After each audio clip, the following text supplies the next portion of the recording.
and we want the fans out of their seat. We want to score goals. We want to get them, momentum on our side, and then on the flip side is when we don't have the ball, you got to be dogs.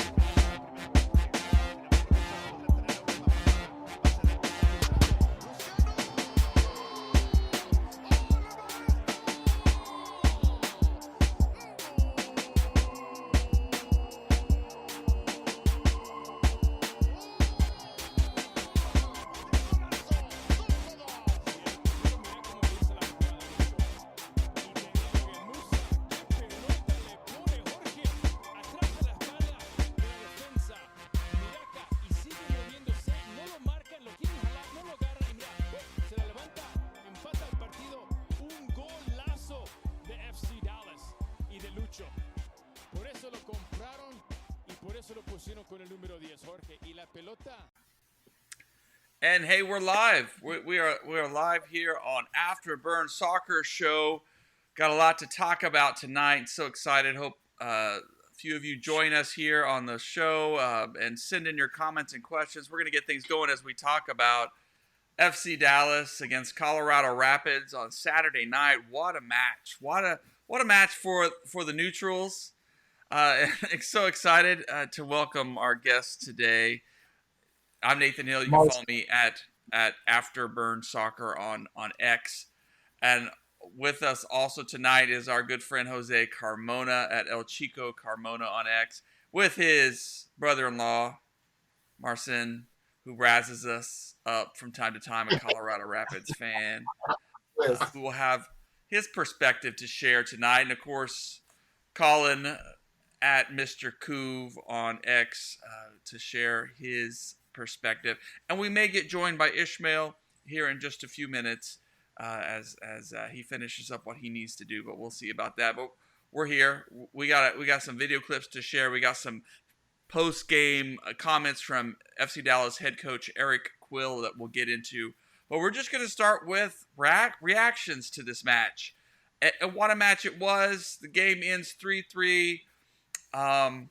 A tough place as any to play for a lot of teams, but especially for FC Dallas. Haven't won in like 10 years up there in the Rocky Mountains state, but we're able to get a point and maybe deserve more, maybe deserve less. I don't know.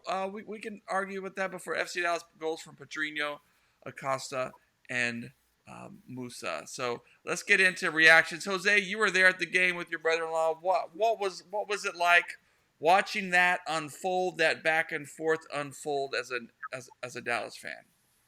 It was great atmosphere. I mean, obviously going down 2-0, this guy and everybody around me was celebrating big time.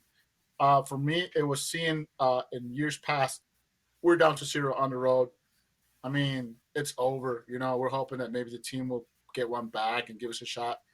And yeah, it was nice to see a team that basically never stopped fighting. I have heard Rapids fans say, hey, we were up 2-0, we took our foot off the gas, and you guys capitalized. Last year, we would not have been in a position to do that because simply our approach was defend first. It wasn't be aggressive, keep going after them. And I would say if this was the same game last year, we would have lost 3-1, 2-0. Easy. So, but this is a new approach. And I also want to give you guys some credit. Actually, you guys, it's not been 10 years. Last time you guys beat us was in 2022 of April. So there you go on that one. I was definitely proud of the goal that Lucho hit in the first 5 minutes of the game. Gave it some breathing room and stuff like that. And yeah, I definitely agree with Jose that in the last 5 minutes of the first half, we definitely took the gas off, and that's how FC Dallas got ahead. Also, I just want to say that Jose is becoming a traitor because he's wearing Colorado Rapids glasses. No, it's hey. 1 of 500s, I get free gear. I'm gonna take it. Now, this was funny because nobody could tell us where this giveaway was. Nobody knew. We had to walk around the entire stadium. This guy had to walk around the stadium. I had to do some things. And track it down. He ended up finding the boxes. we ended up handing out the free classes. So good Nice. times. Good times. You got drafted. You got drafted there by the stadium crew, right? Oh man. Yeah, they should have paid us. Colin, your reactions to this game? Man, it was for sure a crazy one. Going down 2-0 on the road made me think, oh crap, here we go again. Maybe Houston was just a fairy tale because it's Houston and they're not that great and everything. But like Jose kind of mentioned, usually that kind of game would be something we lose 2-0 or 3-1, even with Colorado taking their foot off the gas. That'd be something where we would definitely lose that game. But no, the boys kept fighting. What I liked about it too is that you could theoretically say like we should have won this game, we could have lost this game. Those type of games where you get a draw and either one could happen is where you kind of look back and you're like, man, that's again, those are points that we drop usually. To get a point on the road in Colorado, which we haven't done in a while, and then to also fight back from a 2-0 deficit to take a lead, that is also a very big accomplishment for this team as well. So I'm very happy with the result compared to what it could have been.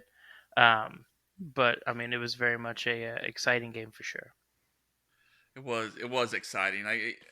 This is where you get that talk about games that neutrals, folks who may not even want to follow Dallas or follow Colorado, could turn on, flip over to, and just really enjoy. I'm sure it made the MLS 360 folks who actually I really find I'm enjoying that feed as a way to sort of get a flavor of what how every team is doing, and sort of the goal scorers and key people to look out for.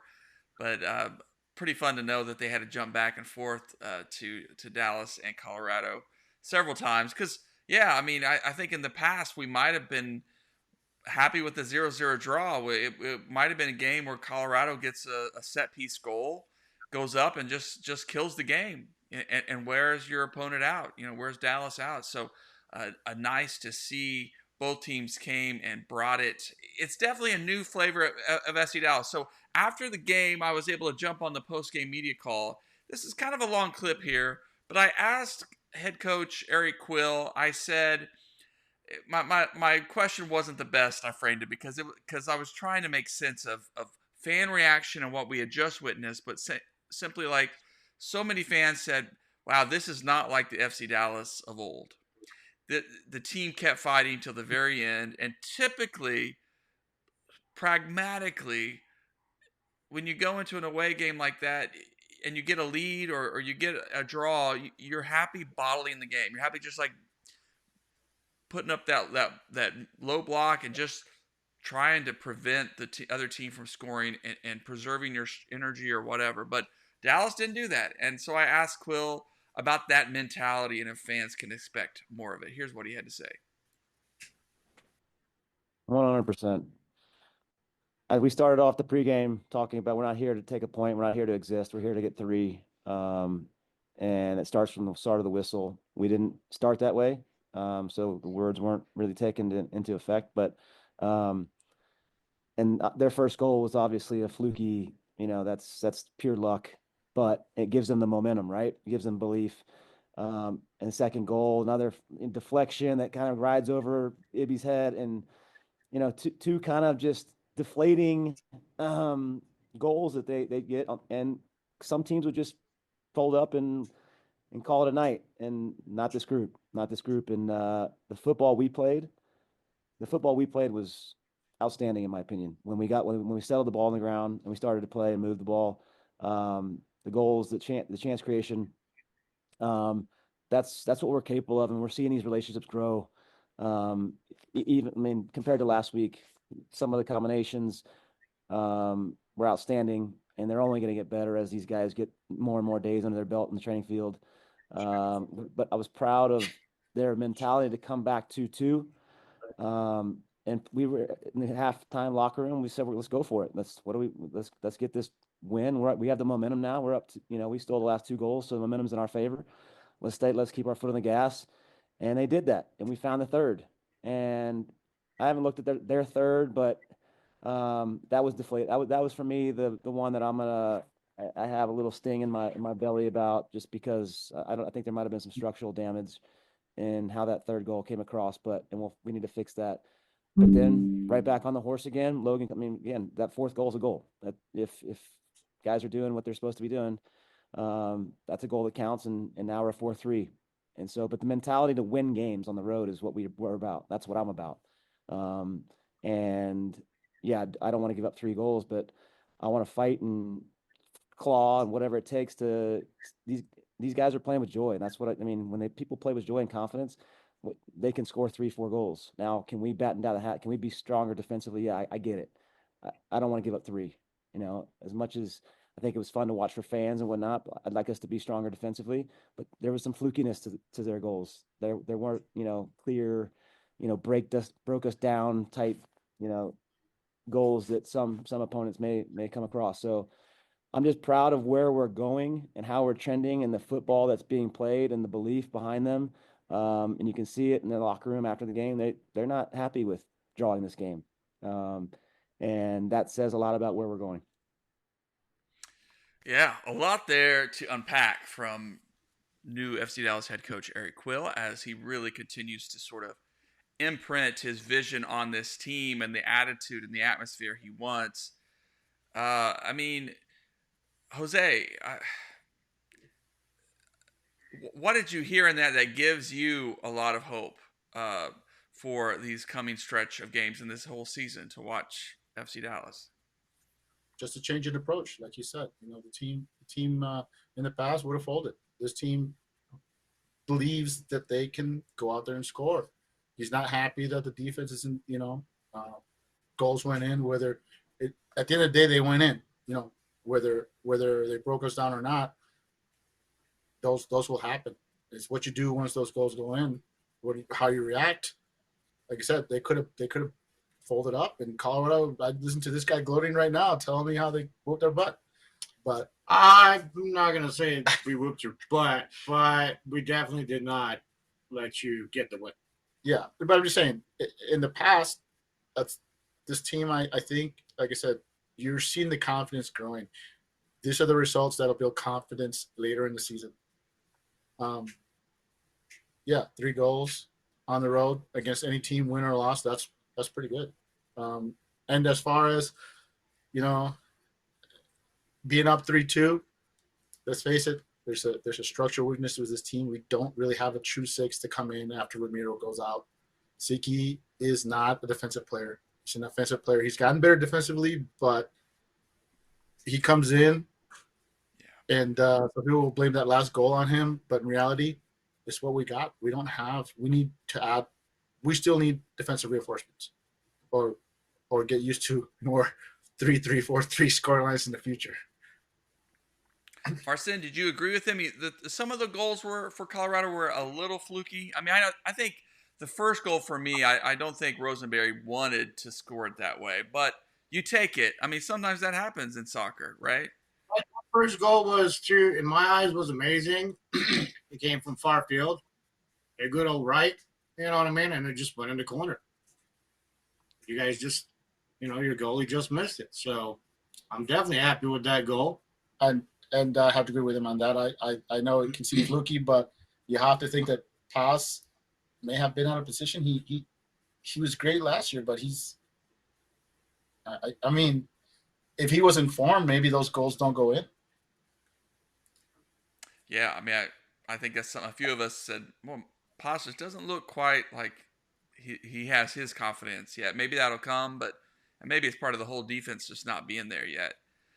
Colin, jumping over to you, what did you hear from Quill there that you liked about his mentality? That the group's actually going to fight. I think for Nico's tenure, whenever he was in charge, he talked about the group fighting and wanting to fight for points, but it was nowhere near the same level of fighting and going for it, right? I mean, this is the team that would fight and then concede in 15, 20 minutes on the road and get one more shot the rest of the game.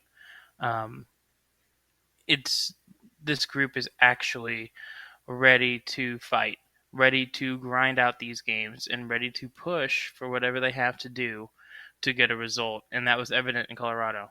I mean, being down 2-0, it didn't stop. They scored one, and they didn't stop. They scored two, went into half, usually a time where teams would lose that momentum, came back firing in the second half and kept going and pushing and going and pushing. They didn't want to sit there and start passing on the back or time racing once they got 2-2 for a result on the road. Quill is 100% establishing that same mentality he had with New Mexico. New Mexico's roster, you look at that roster that topped the league last year, it wasn't the best talent-wise. It was maybe like a mid-table team, I think people were predicting last season, and they won it. Had an amazing away record as well. So this is a team with Dallas where if we can keep getting even just 1 point results on the road and without losing games on the road, we'll be a high-seeded Western Conference playoff team, and that'll carry really well into playoffs in case we drop to that needing 2 away games for that first round and then being on the road for MLS Cup. And I know it's second game, and I'm not trying to say we're going to go to MLS Cup, but this kind of mentality, 100%, is something that if we can keep and build upon, will be really dangerous when it comes time towards playoffs as well. Yeah, I mean, we're already at 4 away points this season for FC Dallas, which is half of what they got last year, all of last season. So that's already a huge improvement. Yep. Shout out to you, Marcos. We're having a good Monday, and Saturday home opener. Finally, gonna get to see what extra energy FC Dallas brings at home as they kick off things finally. Yeah.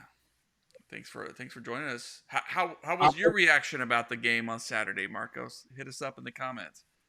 I want to add, though, being there, Preston, I was surprised at the level of energy that both teams brought. You forget that the Rapids were in CCL, had played midweek, and Dallas, of course, having to go up and play in altitude. And both teams brought the energy. I mean, both teams were going at it hard. I thought some of our guys looked tired, like Acosta, I thought looked tired in 16 minutes, but he fought through it. A lot of guys fought through it, and I was surprised at how the high pace both teams kept up. I think I enjoyed the second half more than the first half just because of the attacks that were going on nonstop. There was a lot of close calls that really had everybody out of their seat, in the second half. It was a very entertaining. If you're not a fan of either team and watch that game, that's a game you should definitely watch because that like I said, there was a lot of close calls going both ways, and could have easily been 4-4. Yes. In all honesty, there were goals to be had there, which is great. That's what you want from a game especially when you're there live. That's what you hope for. And with so many people still adjusting, I know one of the things that came out in the post-game conference at meeting, and other folks have talked about it, including Dax McCarty posted on his X account or Instagram or something, but about that partnership between Musa and Acosta, which is just a couple of weeks old, but is quickly bearing some fruit, and it's just going to get more dangerous and more difficult for teams to be up against. So there's just so much for FC Dallas to build on. But hey, credit to the Rapids too. I know one of the big challenges for the Rapids roster these past couple of years is finding that true striker who can put the ball away, and it seems like they found a guy. And so, hey, something to build upon for them as well. They're going to be such a stout team. I didn't hear an update, too, on our boy Reggie Cannon of how he's doing after going off with an injury. Hopefully just nothing major, but yeah, no idea. Well, we haven't heard anything. Yeah. Well, let's jump over to Eric Quill again, because one of the other little storylines that I want to hear from you all about is Pedrinho getting the start. The youngster who had a bunch of goals, a bunch of assists last year in North Texas. Was kind of a surprise. It was not a surprise for him to make the jump to the senior team because the kid has talent, but that he stuck around and that he had a role to play both last week in his debut with the senior team and this week getting a start. So I was real curious, and I asked Quill about his start, and here's what Quill had to say. My last question is just about Pedrinho. You gave him the start tonight. For a young guy, he got a big goal, of course, to start the comeback. Give us a little thoughts of why you started him, what you saw in him in practice and his development, and kind of what he can bring to this lineup. Pedrinho's got such great ideas, and he's got great feet and composure. And that position, that other winger position, is kind of between Bernie, Pedrinho, like it's kind of up for grabs, and I want it to be a heavy competition between all of them, and they're all competing for that role, and you can see even Bernie came in and did great. But it's Pedro. He actually could have had an earlier goal, that header in the back post. But he's got great attacking mindset for the game, and his relationship and his ideas along with Lucho's and Petar's. You're going to see some really interesting stuff when he plays in the pocket, with those two. And if you can get Farfan coming around the edge of those with that, I think we got something that we can chance create with that. So Pedro, for me, it's his challenges without the ball is his endurance to get up and back in a transitional game like this league presents itself with a lot of times, and he's building his endurance, and we're on him, and he knows about it. And it's something he wants to get better at, because if he can transition in that position, he's a lock with the ball. Um, and he's growing 5-6 weeks in preseason. Pedro's becoming a big time player for us. Thanks, Can we Coach. do it now? Okay. Salud. A Okay. big time Alright. player. Oh, all right. We got some celebratory. A big, I just want oh, sorry. I don't want to interrupt. no, go ahead. Your shot? I just want to say that, MLS, our team started 30 years ago, back in 1996, and Saturday's game was the 30th anniversary of our games going against each other. So, congratulations to that. Cheers to that. Nice. Nice. Jose, I hear it hits differently at altitude. That vodka hits a little differently, right? It does. It does. I can't hit it as much as I can at home.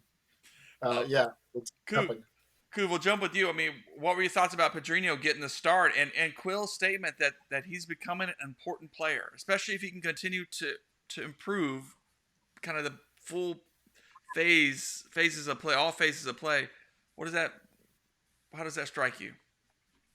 It strikes me like my prediction was correct on who I thought was going to do really well this season. But also, it makes me not worried, but a little concerned about Bernard Kamungo a little bit. I mean, I'm not the biggest Bernard Kamungo fan. I have been very real with criticisms about him last season. But Pedrinho is one of those players where he has the technical ability coming from that futsal background. He's very much a get in the box or around the box, and I'm going to find a teammate or I'm going to score here, and I'm going to go around you or through you if I have to. We saw that a couple of times against Colorado, not against Reggie because Reggie's a quality player, but not very often to get caught out. But against I believe it was Ian Murphy, maybe the other center back, not Razim, but the other one. And Pedrinho's development just with North Texas alone, has looked really good. And then just seeing him excel as that winger and as that 10 role, that you see him kind of do whenever Lucho's not in the middle, it's going really well. But I mean, if he continues, Pedrinho, like I said, our first show of the year might be our very next big 8-figure sell for the club. He's starting to show it, and like Will said, he could have had that earlier goal with that header in the early moments of the game. He had that really beautiful pass to, I think it was Julio on the back post that Julio messed up the touch. That could have got an easy pass across net for Musa early in the first half as well. Pedrinho is one of those players, man. He's raw, but if he can get a little bit of control and everything and keep developing like he is, he might be the next big departure from Marcin here in a couple of years. Yeah, I just want to say that as a fan of Play the Kids, I'm excited to see that the three guys fighting for that spot are Kamungo, Pedrinho, and Farrington. All young players, all developing, all with their better days ahead of them. And it's exciting to see those guys be the guys fighting for that spot. That's what I was going to ask you about, man, because I think that's another nugget that he says is, it's up between those three guys, whoever's going to perform in practice, which is what coaches want. And I think, as well as I think Pedrinho did, he was up and down, but as his first start, gosh, that has to be nervy. But Farrington comes in and maybe gets the fourth goal if it's not called offside. It's so darn close. And Farrington says, "Hey, coach, you know, give me a I would run, give say me a start, and maybe we will see him. Maybe we'll see. Maybe he's working to give him each of a start in these first 3 games, and we'll see." that's what I'm thinking. I would not be surprised if Farrington starts the third game, even though Pedrinho had a good game. And I think that's the quality of a good manager is you got guys, give them their shot, give them a chance to make that position theirs. So you could make a proper argument that give Farrington a start, or Pedrinho had a good showing, give him a second start. But he's given their minutes. That's what you want. You want them to get their shot. Marcos hit us with and making some adjustments here, trying to get the text a little bit bigger here. There we go. Um, his honest reaction is that we're going to look a lot better than last year because 2-0 down first half would have been game over. But shout out to Quill, dog mentality. Came back and from an away game too. So it is fun to see, and it's like uncharted territory for this team so often. At least the past couple of years, gosh. And then meanwhile, I think down in Austin, Nico Estevez, the Austin fans are starting to taste a little bit of, his strength and his, yeah. I had guys that I was very excited when Pedrinho got announced as a starter.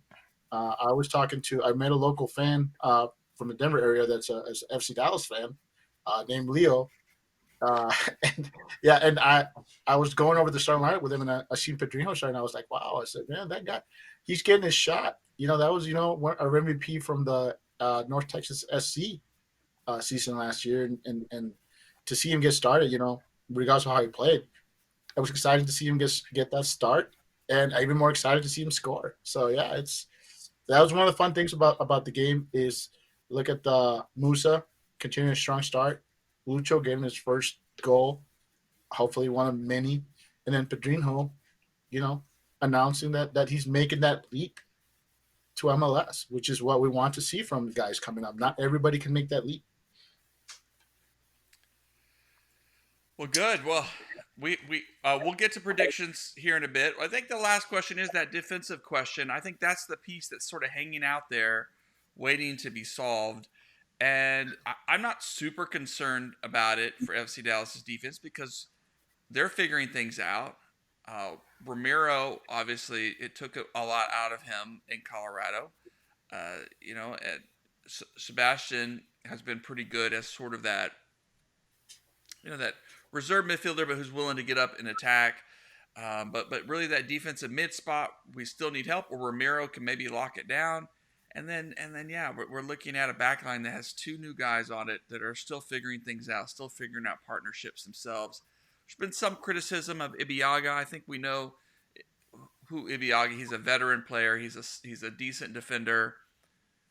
Maybe he has another gear in him that they need to unlock. But I think we know we know what he is at this point.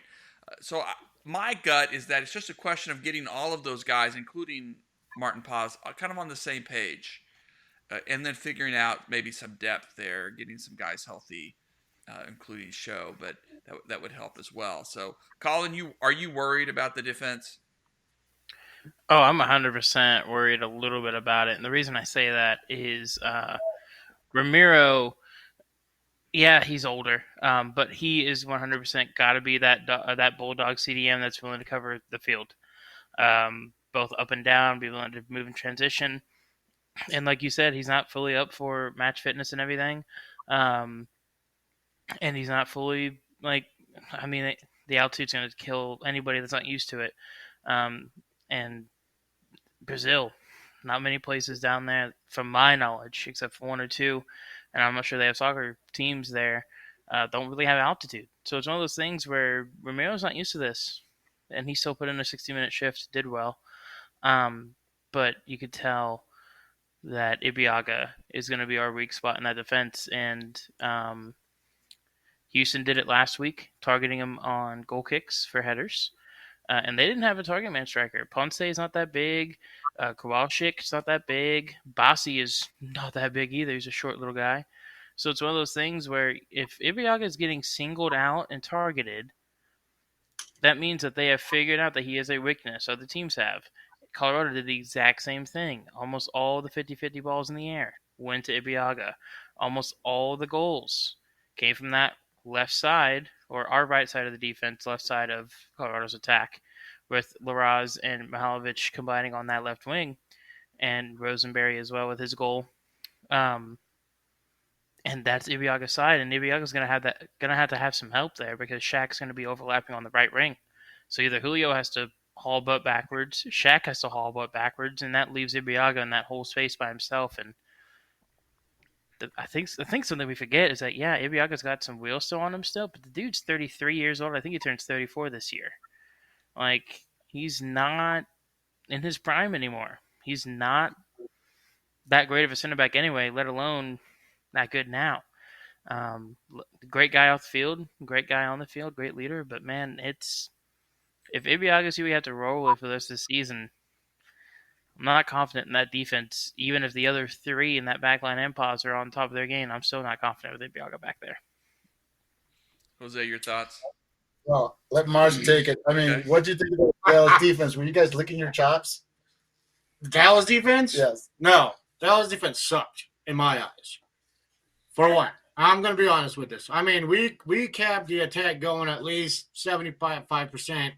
The ball was on your guys' side of the field. We kept attacking. You know what I mean? The only time, I will agree that you guys got some goals, but the only time you guys got goals, because your attack was actually pretty low, was because you got a mild breakaway or an actual breakaway.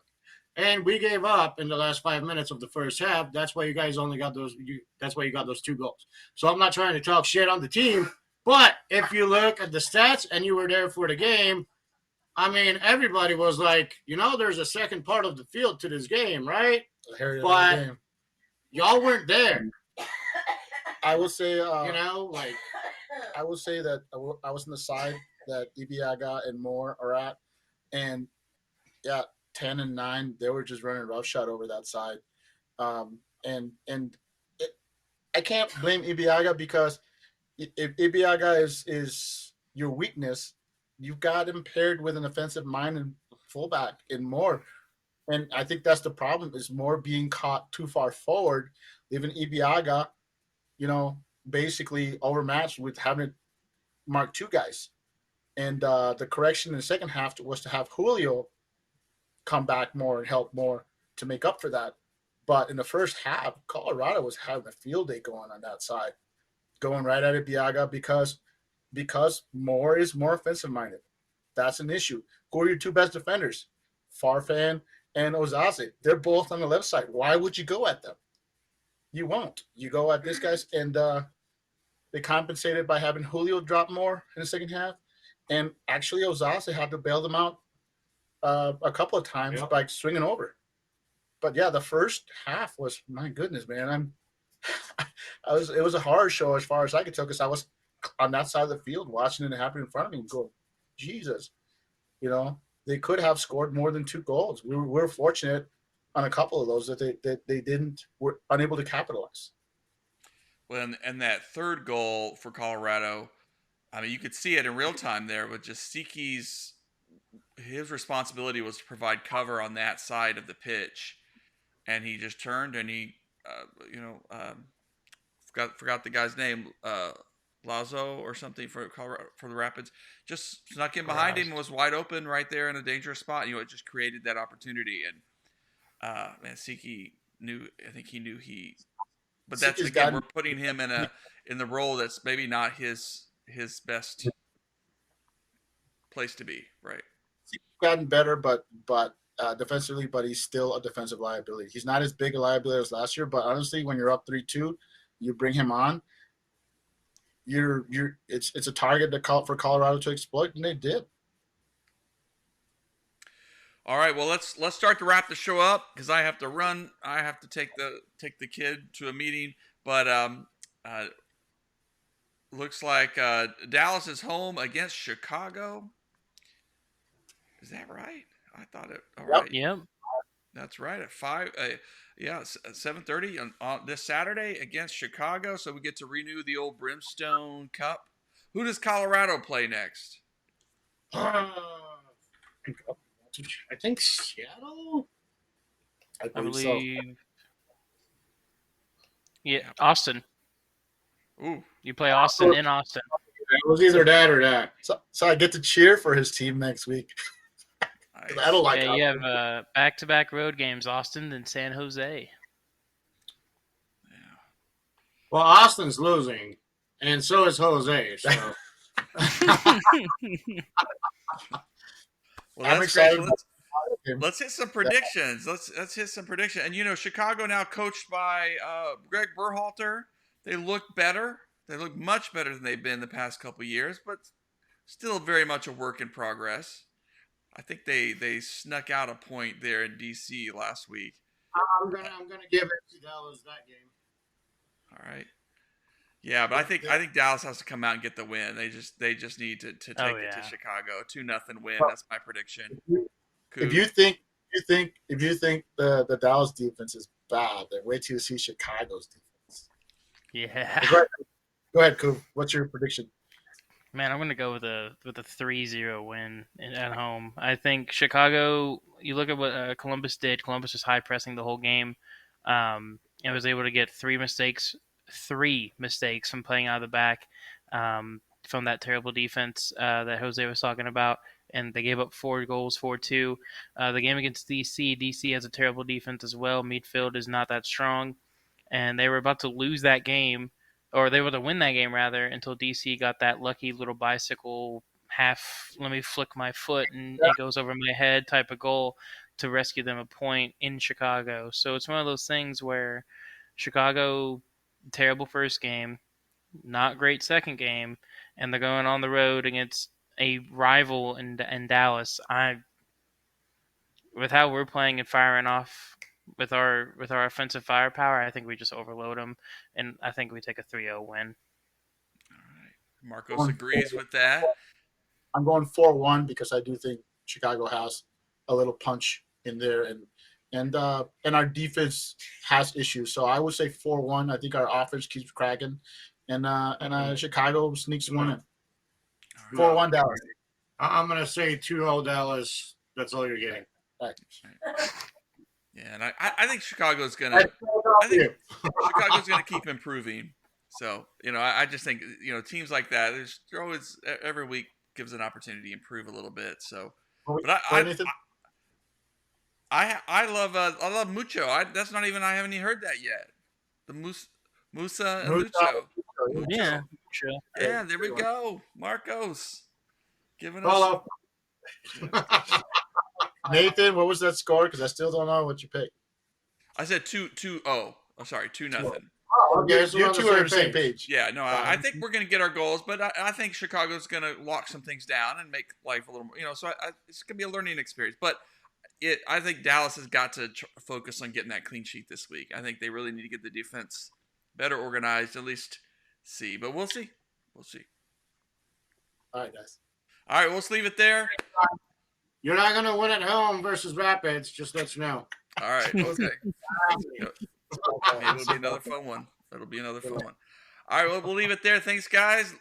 Marcin, good to see you always. Jose, thank you. Thank you for having me. Nathan. All right. We'll see you guys next time. Of course, we'll be posting the audio. We'll put it up wherever you find podcasts. Check it out. And, of course, check out afterburn.soccer. We'll have some of the videos we shared here. We'll post those up later this week. And tomorrow, gonna sit down for a conversation with North Texas soccer head coach John Gall ahead of their start of the season this coming weekend for MLS Next Pro. Should be a fun conversation. So look for some good content this week, guys. All right. Have a good one. Good night. Have a good night.